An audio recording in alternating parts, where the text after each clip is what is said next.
हम 2 जुलाई की घटना के बाद से बहुत ही अवसाद हैं, अवसाद से ग्रसित हैं।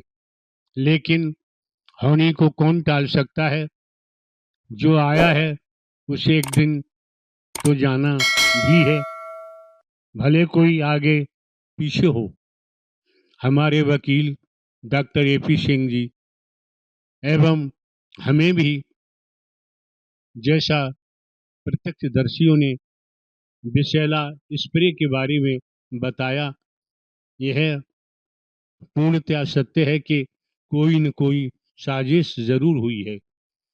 सनातन रूप से आध्यात्मिक सनातन रूप से संचालित सत्य के साथ में जिसे कुछ लोग बदनाम करने में लगे हुए हैं।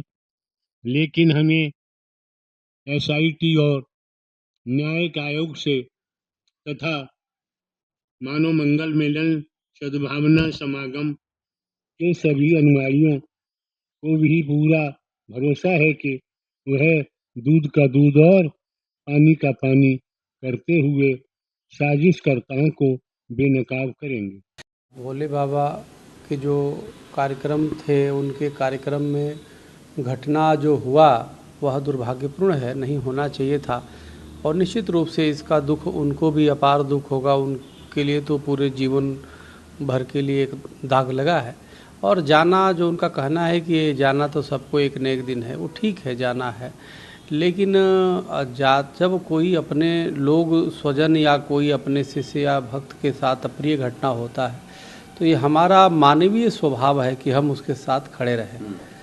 तो कहीं न कहीं देर में इनका जो ये आया है, अगर उस समय ही साथ में खड़े रहते उन पीड़ितों के साथ तो शायद अच्छा रहता। बात ये है, सिर्फ जाना ये कह के कि जाना सबको है, इतिश्री कर लेना ठीक बात है। वो ठीक है, एजेंसी की जो रिपोर्ट आएगी, क्यों हुआ, कैसे हुआ, ये अलग विषय है जो जांच होगी तो।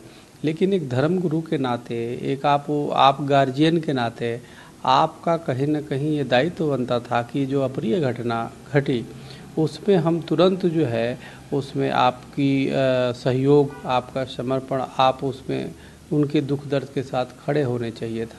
इतने दिनों तक आपने मोबाइल का स्विच ऑफ कर दिया जैसे सुनने में आया, अब उसके बाद बयान जारी कर रहे हैं। तो ये हमें लगता है कि आपका दायित्व था, आपका कर्तव्य था, आपका धर्म था कि उन पीड़ितों के साथ, जो पीड़ित वो कौन थे, वो आपके लोग थे जो आप पे अंधविश्वास करते थे। तो हमें लगता है कि आपको वो ठीक है, मैं भी समझता हूँ कि वहाँ का स्थानीय प्रशासन की भी उसमें कमी और गलती है, लेकिन सिर्फ वही उसी पे नहीं डाला जा सकता। आपका भी जो दायित्व था, क्योंकि लोग आपको सुनने आए थे, लोग आपके भक्त थे वो, तो इसलिए आपका एक कर्तव्य होता है। आप क्या मुंह दिखाओगे यमराज के पास? आप भगवान चित्रगुप्त के पास क्या आप जाओगे? तो भगवान चित्रगुप्त के पास तो सबकी लेखनी होती है ना, किसने क्या सोचा, किसने क्या बोला, किसने क्या कर्म किया, कर्मों का लेखा जोखा होता है, उसी के आधार पे स्वर्ग नरक तय होता है। क्या मुंह दिखाएंगे आप? वहाँ पे कोई बाबा नहीं, कोई भगत नहीं, सब बराबर लाइन में रहते हैं। आपको क्या लगता है, उनको तुरंत सरेंडर करना चाहिए था, अपने आप को करना चाहिए था? नहीं, देखिए, पुलिस के हवाले तो अगर पुलिस बुला रही तो बिल्कुल जाना चाहिए था, और जो भी जांच एजेंसियां कर रही है उसमें सहयोग जो मांगे उसको सहयोग देना चाहिए था। ये तो हर नागरिक का एक सामान्य सा कर्तव्य है, और वो तो धर्मगुरु, उनको तो और आगे बढ़ के वो करना चाहिए।